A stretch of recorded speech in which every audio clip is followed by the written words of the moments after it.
این بار دیگه شایعه نیست. رضا رویگری، بازیگری که سالها چهرهش تو ذهن مردم ایران بود، بعد از سالها مبارزه با مشکلات جسمی و بیماری از ما جدا شد.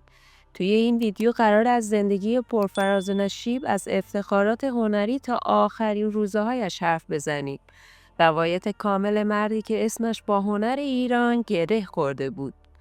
رضا رویگری در 6 دی 1329 در محله شمیران تهران به دنیا اومد و از همون دوران نوجوانی علاقمند به هنر بود. او تنها فرزند خانواده بود و پدرش مردی مذهبی بود که دوست داشت پسرش راه روحانیت رو برود. حتی مدتی در حوزه درس خواند، اما رضا رویگری دلش را به هنر سپرد و مسیر متفاوتی را انتخاب کرد. در دوره نوجوانی دو چیز توجه او را جلب کرد: پرواز و بازیگری. او چند بار در آزمون خلبانی شرکت کرد، اما قبول نشد و به جای آن تمرکزش رو روی نقاشی و سپس تئاتر گذاشت. اولین حضور رسمیش روی صحنه تئاتر بود، جایی که توانست با تمرین و علاقه‌اش توجه ها را جلب کند. تجربه بازی در نمایش‌های مختلف باعث شد تا او به عنوان یک بازیگر جدی شناخته بشه. سپس در سالهای بعد راهش را به تلویزیون و سینما باز کرد. یکی از نقاط عطف زندگی هنری او زمانی بود که در سالهای نزدیک به انقلاب در نمایشی حضور داشت و بعدها آهنگ معروف ایران ایران رو اجرا کرد. آهنگی که بعد از انقلاب حسابی شناخته شد و هنوز هم نزد بعضی یادآور اون روزهاست. وقتی وارد عرصه سینما شد، با فیلم‌هایی مثل قاب‌ها و اجاره‌نشین‌ها دیده شد. بعدها در پروژه‌های بیشتری حضور یافت که هر کدوم رنگ و بوی خاص خودشون رو داشتن.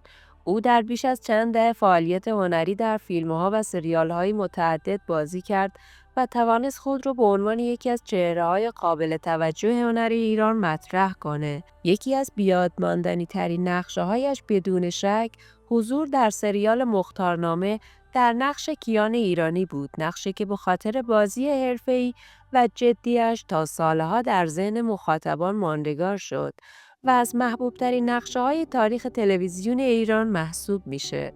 اما فعالیت‌های هنریش فقط به بازیگری محدود نمی‌شد.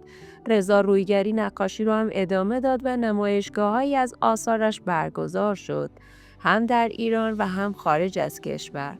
او همچنین در زمینه موسیقی نیز فعال بود و با چند آلبوم و اجرای سرودهای انقلابی توانست بخش دیگری از استعدادش رو به نمایش بذاره.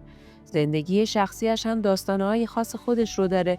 او اولین ازدواجش را با فرشته میرهاشمی انجام داد و از این ازدواج صاحب پسری به نام کیارش شد. بعدها از همسر اولش جدا شد و در ازدواج دوم با تارا کریمی، زنی که حدود 43 سال از خودش کوچکتر بود، زندگی جدید رو آغاز کرد. با این حال هیچ چیز همیشه خوب و آرام نبود.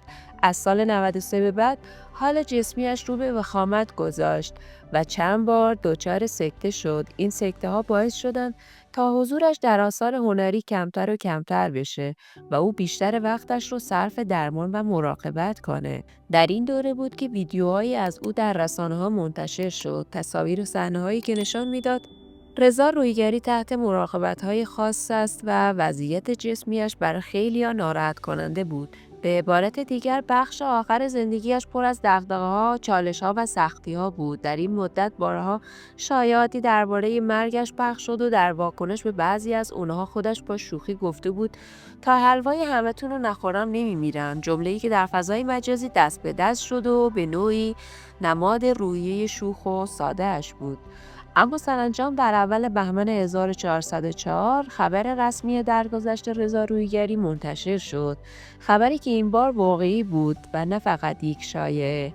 فضای مجازی و رسانه‌ها پر شد از عکس‌ها، یاده‌ها و خاطراتی از او. بسیاری از همکاران، هنرمندان و هوادارانش از نقشه‌های ماندگارش و لحظه‌هایی که برای مردم ساخت نوشتند و درباره تأثیرش در تاریخ فرهنگ و هنر ایران حرف زدند.